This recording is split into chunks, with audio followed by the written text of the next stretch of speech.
guys, this is the Legend and welcome back to my YouTube channel. So for today's video, paano ko nga ba pinaghandaan yung pag-uwi ko sa Pilipinas? So walang may alam na uuwi ako maliban sa jowa ko kasi kami lang dalawa yung nagplano.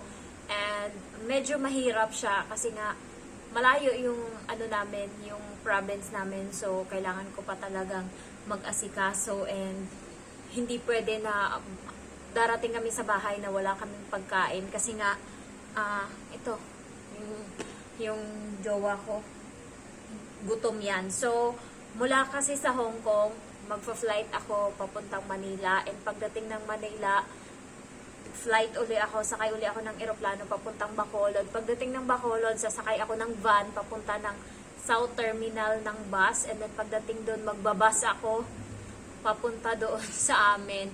And it takes 6 hours to 7 hours. Pero inabot kami ng anong oras. So, ang time dapat na nakauwi kami sa bahay alas 2. Pero nakarating kami sa bahay mag-aalas 6 na ng hapon. So, mahirap siyang magplano. Pero alam ko na June pa lang nag-usap na kami ng amo ko na uuwi ako. And wala akong sinabihan. So, in-stop ko yung mga video ko about sa pag-uwi ko kasi yung kapatid ko is nanonood. Sabi niya sa akin nung nakaraan, aha, uuwi ka pala. Sabi niya ganon. Sabi ko sa kanya, hindi ako uuwi. Ano lang, sinasabi ko lang yan sa subscriber ko. Sabi kong ganon para maniwala siya. And pagkatapos nun, hindi na ako nagtatopic about sa pag-uwi ko. Kasi nga, nanonood siya. So, talagang sinikreto ko yun. Ang nakakaalam lang konti. And pag nagpo-post ako sa Facebook ng about sa pag-uwi ko, tapos may nagko-comment na, malapit ka nang umuwi, ganyan, binubura ko kaagad yung post ko, ayoko malaman nila. So, wala talaga silang idea na uuwi ako. Sinabi ko lang sa yung package ko kasi, pinako yun June 1. So, pa lang, nag-ipon na talaga ako. Pagkatapos napako siya ng June 1, yung mga gamit ko na iba is pinako na din, inasikaso ko na. Excited na talaga ako, binibilang ko parate. Tapos, dumating yung package ko sa bahay July 1 ata or July 5. Sabi ko sa kanila, huwag nilang buksan yung package kasi hati kami ng kaibigan ko na may-ari ng box na yan, hindi lahat sa akin. And then tinanong ng kapatid ko, sino ba yung kaibigan mo na taga-amin din?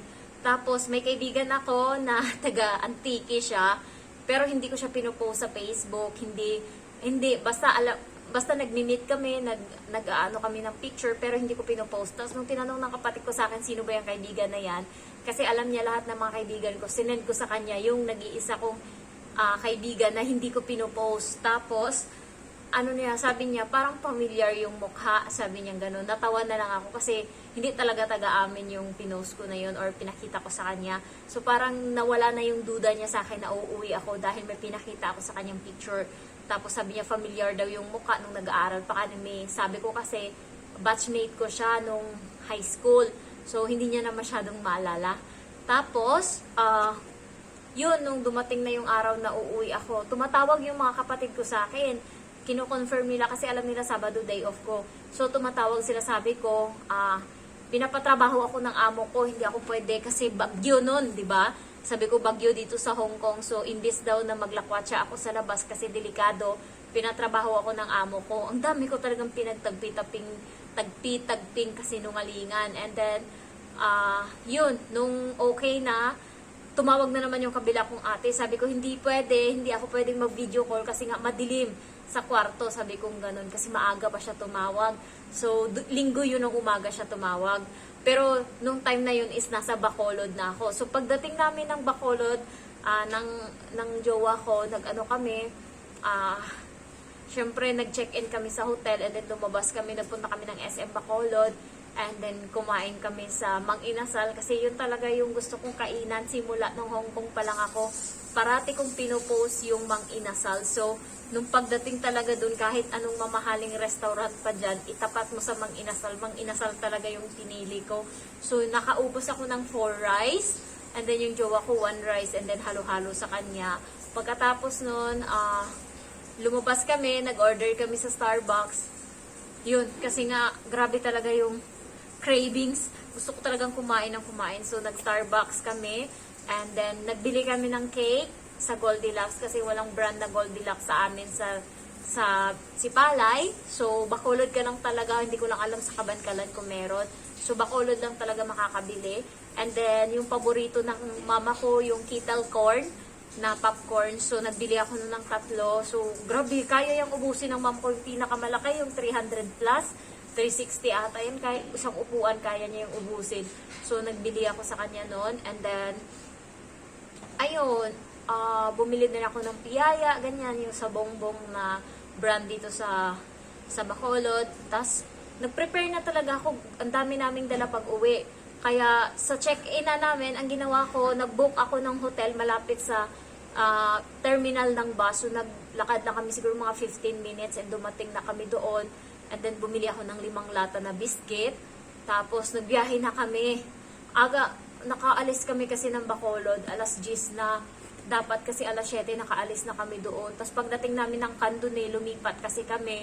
Pagdating namin doon, walang bus. Dumating kami alauna. So alas 4 na kami mahigit nakasakay ng bus papuntang Sipalay. So nabot talaga kami ng alas 6. Buti na lang kamo, sinabihan ko yung kapatid ko and mama ko, dalawa sila. Iba-iba kasi sila ng bahay. Sabi ko, pupunta dyan yung kaibigan ko, kukuhanin yung kalahati na laman ng box.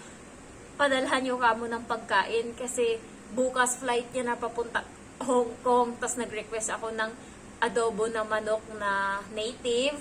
And then, pinirito na tuyo. Tapos, kinilaw na isda. And then, ano pa yung isa na niluto ng mama ko? Nakalimutan ko na. Pinirito na isda. Ayan. Kasi paborito ko yan. So, nabilhan niya ako. So, pagdating ko marami kaming pagkain. And masyaka yung jowa ko pagdating sinabing kain. Kain talaga siya sa kusina mag-isa. Kasi ako nung time na yun is naghahalungkat ako ng laman ng box kasi binibigyan ko nga yung kapatid ko doon sa kabilang bahay. So, yun, na-share ko lang yung ano ko, yung pinaghandaan ko talaga yung pag-uwi ko. Nakaplano lahat yan. Kaso medyo mess up lang ngayon yung bakasyon ko kasi nga ginagawa yung bahay. So, ako yung nagpapakain sa mga nagtatrabaho.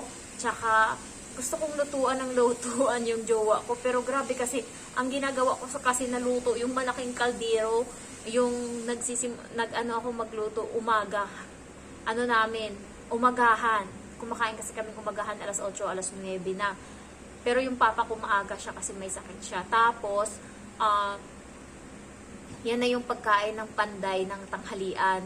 Tapos hanggang gabi may natira pa din sa ulam namin. Kaya wala talagang choice. Isang beses lang ako magluto sa isang araw.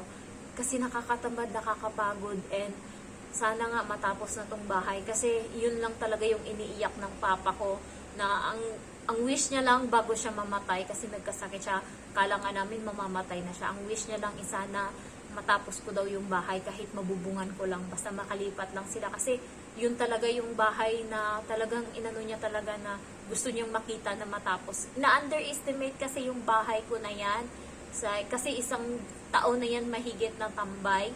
Sabi kahit daw, sabi ng ibang tao, ipaputol daw nila yung kamay nila, ganto, ganyan. Yung mga daliri nila daw sa kamay pag napatapos ko daw. Kasi nga, maraming sa amin dyan na mga OFW na hindi napatapos yung bahay. Ano lang, hindi na dingdingan, ganyan. So, akin parang suntok sa buwan kasi second floor, tas puro buhos, puro semento ba.